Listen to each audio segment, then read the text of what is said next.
Jack Webb was calm and collected on screen. As Sergeant Joe Friday, he became the face of American justice, the voice of reason, the man who believed in just the facts. But behind the camera, away from the disciplined world of Dragnet, there was a different Jack Webb. A man who never held back his true feelings. A man who clashed with stars, fired writers without warning, and destroyed careers with a single decision. These weren't small disagreements. They were intense battles of ego, control, and pure creative fury. Some challenged his authority. Others refused to follow his vision, and Webb made them pay for it. Subscribe now, because the real drama wasn't on screen. It was behind it. Richard Boone. The star who dared to challenge Richard Boone was already a television legend when he took the lead role in Heck Ramsey, a Western detective hybrid that premiered in 1972. Boone brought gravitas and intensity to everything he touched, from Have Gun, Will Travel to his acclaimed stage work. He wasn't just an actor. He was a creative force who expected respect and collaboration. But Heck Ramsey wasn't truly his show. Behind the scenes, it belonged to Jack Webb, who co-produced it through his company, Mark 7 Limited. And Webb ran his productions like military operations: absolute discipline, zero tolerance for deviation, and complete creative control concentrated in his hands alone. At first, the partnership seemed promising. Boone appreciated the show's unique blend of Old West settings with modern forensic detective work. The scripts were intelligent, the production values solid, and the premise had genuine potential. But that honeymoon period ended abruptly when Webb began tightening his grip on every aspect of production. Webb started rewriting scripts without consultation. He fired writers Boone had specifically requested and trusted. He removed directors mid-season who Boone felt understood the show's tone and his character's complexity. Each change was made unilaterally, each decision handed down from above without discussion or explanation. Boone was furious. He wasn't some journeyman actor grateful for work. He was a star with strong creative instincts and decades of experience. He believed passionately in collaborative storytelling, in the importance of writers who understood character development, in directors who could bring nuance to scenes. The confrontations began quietly, but escalated quickly. Boone reportedly stormed into Webb's office multiple times, demanding to know why talented writers were being dismissed, why his input was being ignored, why every creative decision had to flow through Webb's singular vision. Webb's response was characteristically cold and uncompromising. He believed in absolute order, military-like discipline, and loyalty to his system above all else. In Webb's world, producers weren't collaborators. They were commanders, and actors, no matter how famous, were soldiers expected to follow orders without question. The philosophical gap between them was unbridgeable. Boone was outspoken, emotional, and fundamentally opposed to being controlled. Webb was systematic, emotionally distant, and utterly convinced that his method was the only path to quality television. They represented two incompatible approaches to creative work, and something had to give. Rumors spread throughout Hollywood that Boone threatened to walk off the show entirely. Others claimed Webb privately called him unmanageable and difficult, poisoning Boone's reputation within the industry. The tension became so thick that crew members described the set as a war zone where everyone walked on eggshells. By the final season, Heck Ramsey collapsed under the weight of these power struggles. The show died not because of poor ratings or audience disinterest, but because of the war being fought behind the cameras. When it ended after just 2 seasons, both men moved on without public comment, but industry insiders knew the truth. Whether you call it hatred or irreconcilable creative differences, one thing remains certain. Richard Boone was one of the few who dared to challenge Jack Webb's authority, and he paid the ultimate professional price. William Conrad, the radio partner left behind. Before Jack Webb ever appeared on television as the stoic Sergeant Joe Friday, Dragnet existed as a radio phenomenon. And the voice audiences heard alongside Webb every week wasn't Harry Morgan or any of the later television partners. It was William Conrad, a man whose deep, authoritative voice had become synonymous with radio drama excellence. Conrad was already a powerhouse in the radio industry when he joined Dragnet. His vocal presence was commanding, his timing impeccable, his dramatic instincts razor-sharp. Together, Webb and Conrad created something special, a partnership that made Dragnet one of radio's biggest hits and established the foundation for what would become a television empire. Conrad's contribution to Dragnet's success cannot be overstated.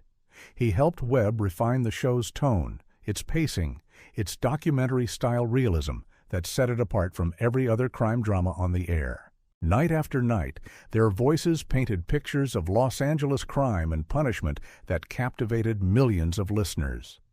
So when Webb announced plans to bring Dragnet to television in 1951, Conrad naturally assumed he would make the transition alongside his partner. After all, they had built this franchise together. The show's success was as much his as Webb's.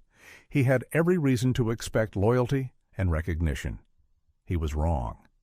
Jack Webb made himself the sole star of the television version and hired someone else to play the supporting role. Conrad wasn't just passed over, he was never even seriously considered for any role in the television production. The rejection was devastating and humiliating. Industry whispers offered various explanations for Webb's decision, none of them flattering to Conrad.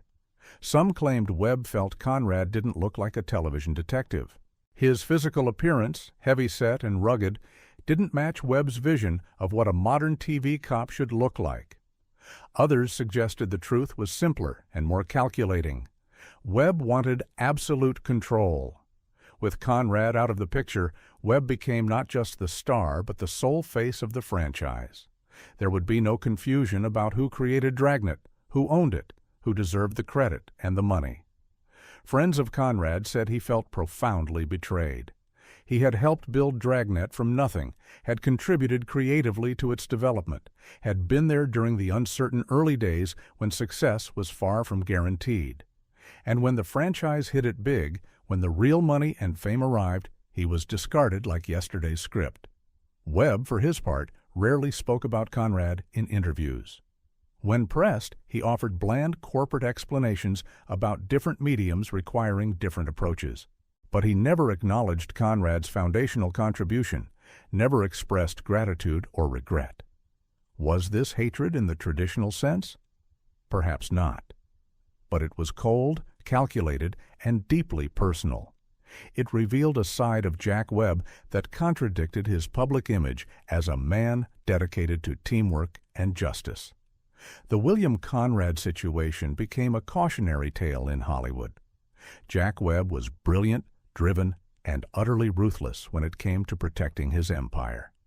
Loyalty flowed one direction, and if you no longer served his vision, you were expendable, regardless of history or friendship. Conrad went on to have a successful career, starring in television shows like Cannon and Jake and the Fat Man.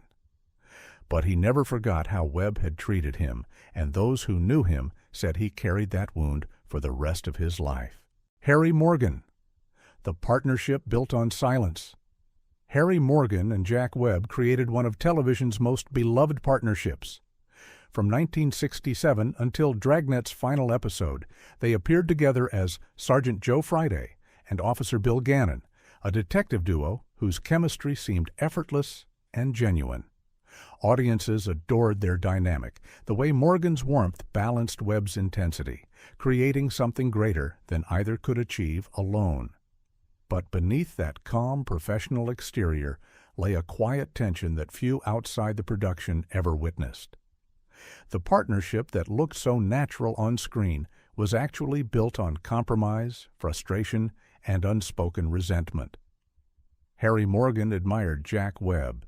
He respected Webb's work ethic, his dedication to authenticity, and his vision for what television could accomplish. Morgan had worked in Hollywood long enough to recognize genuine talent, and Webb possessed it in abundance. That respect, however, didn't translate into blind obedience. The problems began with Webb's directing style. He was a perfectionist who demanded exact adherence to his vision. Scripts weren't suggestions or starting points for collaborative refinement. They were blueprints to be followed precisely. Webb would rehearse scenes dozens of times until every movement, every inflection, every pause matched his mental image perfectly. Morgan, trained in a more improvisational tradition, found this approach stifling. He was a skilled character actor who believed in finding moments spontaneously, in allowing scenes to breathe and evolve organically. Webb's method felt mechanical to him, like building a watch rather than creating art. More frustrating was Webb's insistence on maintaining emotional distance in every scene. Dragnet's aesthetic demanded restraint and professionalism, but Morgan felt Webb took it too far. There were moments in scripts where Morgan believed genuine emotion would strengthen a scene, where letting Friday or Gannon show vulnerability would make them more human and relatable. Webb rejected these suggestions consistently. He argued that real police officers didn't break down emotionally on the job, so neither should his characters. For Webb, realism meant suppressing feelings in favor of procedure and protocol. The creative disagreements led to tension during production. Crew members reported that Morgan would occasionally suggest alternative line readings or character choices, only to be shut down by Webb's flat refusal. "We're doing it this way," Webb would say, ending the discussion before it began. What made the situation particularly difficult for Morgan was that he genuinely liked Webb personally. Outside of work, they got along well. Webb could be charming, witty, and surprisingly warm. But the moment they stepped onto set, Webb transformed into a different person, cold, controlling, and unwilling to compromise. Morgan was professional enough to never publicly criticize Webb during Dragnet's run. He showed up on time, delivered his lines perfectly, and maintained the friendly on-screen chemistry that audiences loved. But friends and colleagues knew the truth. Morgan felt undervalued and creatively stifled. Years later, after Webb's death, Morgan spoke more openly about their relationship in interviews. He praised Webb's achievements and acknowledged his genius, but he also admitted that working with him had been exhausting and often joyless. The Harry Morgan story reveals something crucial about Jack Webb. Even with people he liked and respected, he couldn't relinquish control. His need for absolute authority trumped friendship, collaboration, and the creative contributions of talented partners. The partnership worked because Morgan chose to accommodate Webb's demands, but it came at a personal cost that Morgan carried throughout his career. The writers. Surviving Jack Webb's tyranny. Jack Webb didn't reserve his harshest treatment for stars or fellow producers. Some of his worst conflicts, his most ruthless behavior, and his most feared reputation came from his relationships with the writers who tried to bring his vision to life. In Hollywood, writers are often treated as expendable, but Webb took this to an extreme that became legendary for all the wrong reasons. He had a simple philosophy. Writers worked for him, not with him. They were tools to be used and discarded when they no longer met his exacting standards. The firing stories are numerous and brutal. Webb was known for dismissing writers without warning, often for offenses that seemed minor or arbitrary to outside observers. Scripts delivered a day late? Fired. Dialogue that felt too clever or funny? Fired. Character moments that prioritized emotion over procedure? Fired immediately, sometimes with the writer's belongings already packed and waiting. One writer famously joked, "You don't work for Jack Webb, you survived him." The comment was meant as dark humor, but it captured a fundamental truth about what writing for Webb's productions actually entailed. It wasn't a creative collaboration. It was an endurance test. Webb's control extended to every aspect of the writing process. He banned improvisation completely, insisting that actors speak exactly what was written, nothing more or less. He removed jokes that he felt undermined the seriousness of police work. He cut any scene that humanized characters beyond what he deemed absolutely necessary for plot advancement. The problem wasn't that Webb had standards. Every great producer has standards.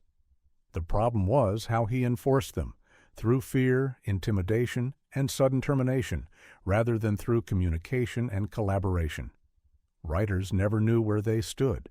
They could be praised one day and fired the next for reasons they didn't fully understand. Some writers learned to navigate Webb's demands by essentially becoming his transcriptionists.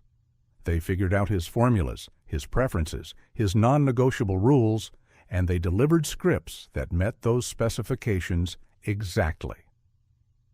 These writers survived and even prospered within the Mark VII system, but many others couldn't or wouldn't adapt. They came to Webb's productions expecting the kind of creative dialogue that was standard in television writing rooms. They wanted to pitch ideas, debate character choices, collaborate on solving story problems. Webb had zero interest in any of that. William C. Stroh, one of the earliest directors of Dragnet, spoke publicly about the impossibility of working under Webb's regime. He described being called in the middle of the night with urgent demands to return to the studio, only to arrive and have Webb change his mind hours later. Stroh said Webb was brilliant but lonely, someone who seemed to need control to feel secure. Chatti. That psychological insight was probably accurate, but it didn't make the experience any less miserable for those subjected to Webb's tyranny. The writers who left voluntarily were the lucky ones. The writers who were fired often found their reputations damaged, with Webb's influence making it difficult to find work elsewhere in Hollywood. A few writers made sure everyone in the industry knew why they'd left, spreading stories about Webb's behavior that contributed to his reputation as a brilliant but impossible taskmaster. The message was clear. Working for Jack Webb might advance your career if you survived, but the price was your creative autonomy and possibly your mental health. The directors. When vision clashed with control. If writers had it bad under Jack Webb's rule, directors had it worse. At least writers could hide behind their typewriters, submitting scripts and hoping for approval. Directors had to stand on set, face to face with Webb, trying to maintain some semblance of creative authority while the executive producer systematically undermined them. Webb's relationship with directors was paradoxical. He needed them for technical execution, but fundamentally didn't trust them with creative decisions. He hired experienced professionals, then treated them like assistant traffic coordinators, whose only job was to implement his vision without deviation. The pattern repeated across multiple productions. A talented director would be hired, excited to work on a prestigious Webb production. They'd arrive with ideas about blocking, camera angles, performance choices, and they'd quickly discover that none of their expertise mattered. Webb had already decided exactly how every scene would be shot. During production of Dragnet, directors reported that Webb would arrive on set and immediately begin issuing orders that contradicted whatever the director had planned. Camera positions were changed. Blocking was rearranged. Lighting setups were revised. All without consultation, all based on Webb's unilateral decisions. Some directors tried to assert themselves, pointing out that their approach might actually be more effective or visually interesting. Webb would listen politely, then dismiss their concerns with a simple statement: "We're doing it my way." There was no debate, no compromise, no acknowledgement that directing might be a specialized skill worthy of respect. The midnight phone calls mentioned by William C. Stroh became part of Webb's legend. He would call directors at 2 or 3 in the morning, insisting they return to the studio immediately to fix something he'd suddenly decided was wrong. Exhausted directors would drive through Los Angeles in the middle of the night, arrive at the studio, and discover that Webb wanted to reshoot a scene that had been perfectly fine the day before.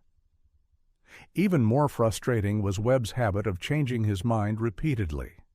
A director would implement Webb's demanded changes, only to have Webb decide hours later that the original approach was better after all.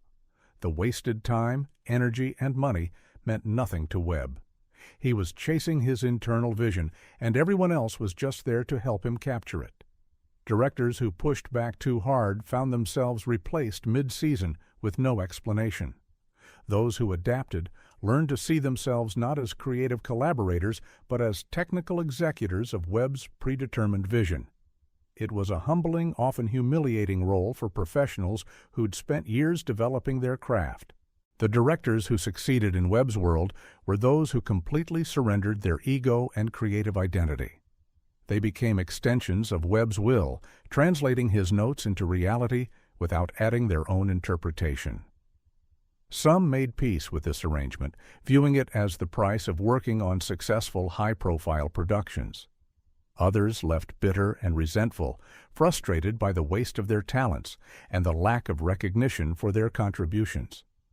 In interviews years later, several directors spoke about their time working for Webb as some of the most professionally stifling experiences of their careers. What makes Webb's treatment of directors particularly interesting is that he himself had been a director and understood the role's challenges. He'd directed episodes of Dragnet and knew firsthand how difficult it was to balance creative vision with practical constraints. Yet, instead of using that experience to empathize with his directors, he used it to control them more effectively. Julie London, the ex-wife who remained. The relationship between Jack Webb and Julie London represents perhaps the most complicated entry on this list. Unlike the professional conflicts with actors, writers, and directors, this was personal. It was about love, marriage, divorce, and the strange Hollywood phenomenon of ex-spouses continuing to work together long after their relationship had ended. Jack Webb and Julie London married in 1947, during the early years of both their careers. London was a stunning beauty with a sultry voice that would make her a jazz legend. Webb was still finding his path, working in radio and taking small film roles. They seemed perfect together, two artists navigating Hollywood's challenges, building a life around their shared love of music and performance. They had two daughters, Stacy and Lisa, and for a while the marriage appeared solid. But Hollywood marriages are fragile things, and by 1954 theirs had collapsed. The divorce was finalized quietly, with minimal public drama. Both moved on to other relationships. Webb married 3 more times. London eventually married Bobby Troup, a jazz musician and composer. But here's where the story gets complicated. Webb and London never really separated professionally. Years after their divorce, Webb cast London in Emergency, the medical drama that became one of his biggest successes. She played Nurse Dixie McCall, a central character who appeared throughout the series' entire run. Why would Webb do this? Why would a man who ruthlessly controlled every aspect of his productions, who fired people for minor infractions, choose to work closely with his ex-wife for years? The question puzzled Hollywood observers and created endless speculation. Some suggested it was purely professional. London was talented, had the right look for the role, and brought star power that helped the show. Others believed Webb was still carrying a torch, that despite everything, Julie London remained important to him in ways he couldn't fully articulate. The on-set dynamic was reportedly professional but distant. London and Webb weren't openly hostile, but they weren't warm either. They maintained the polite courtesy of two people with shared history, trying not to make things awkward for everyone around them. What's particularly interesting is London's presence on Emergency. Created tension with R.A. Cinader, Webb's producing partner. Cinader wanted to develop Dixie McCall's character, to give her storylines that explored her personal life and emotional struggles. Webb consistently blocked these efforts, keeping London's character firmly in a supporting, procedural role. Was this Webb trying to protect his ex-wife from the emotional demands of deeper character work? Or was it Webb maintaining control, refusing to let London become too central to the show's narrative? The truth probably lies somewhere in between, a complicated mix of personal history and professional control. After Webb's death in 1982, London rarely spoke about their marriage or working relationship in detail. When pressed by interviewers, she offered diplomatic statements praising his talent while keeping the personal details private. That discretion was probably wise. Their relationship had been complicated enough without adding public analysis to the mix. The Webb-London story differs from the other entries on this list because it wasn't rooted in hatred or professional conflict in the traditional sense. But it belongs here because it reveals another dimension of Webb's complicated personality. His inability to fully separate personal relationships from professional obligations, and his need to maintain control even over people he'd once loved. R.I. Cinader, the creative battle over emergency. Robert A. Cinader was more than just a producer. He was Jack Webb's creative partner on some of television's most successful shows, including Adam 12 and Emergency. Unlike actors who came and went, Cinader worked alongside Webb for years, developing concepts, shaping narratives, and building the Mark VII limited empire. Their collaboration seemed perfect on paper. Webb brought his trademark realism and obsession with procedural accuracy. Cinader brought warmth, character development, and emotional storytelling that made audiences care about the people on screen. Together, they created shows that balanced authenticity with human drama. But that balance was always fragile, constantly negotiated through creative battles that grew more intense with each production. And nowhere was this tension more visible than during the development and production of Emergency, of the groundbreaking series about Los Angeles County Fire Department paramedics. Emergency premiered in 1972 and became an instant phenomenon. It brought national attention to the then-new concept of paramedic emergency medical services, inspired countless young people to pursue careers in emergency medicine, and ran successfully for 6 seasons. By any measure, it was a triumph. Yet behind that success, Webb and Cinader fought constantly over the show's fundamental approach. Cinader believed Emergency worked because audiences connected emotionally with the paramedics, nurses, and doctors. He wanted episodes that explored their personal lives, their struggles, their moments of doubt and fear. He pushed for character-driven stories that would make viewers feel something deep. Webb rejected this vision vehemently. He argued that real emergency workers didn't cry or lose control on the job, so neither should his characters.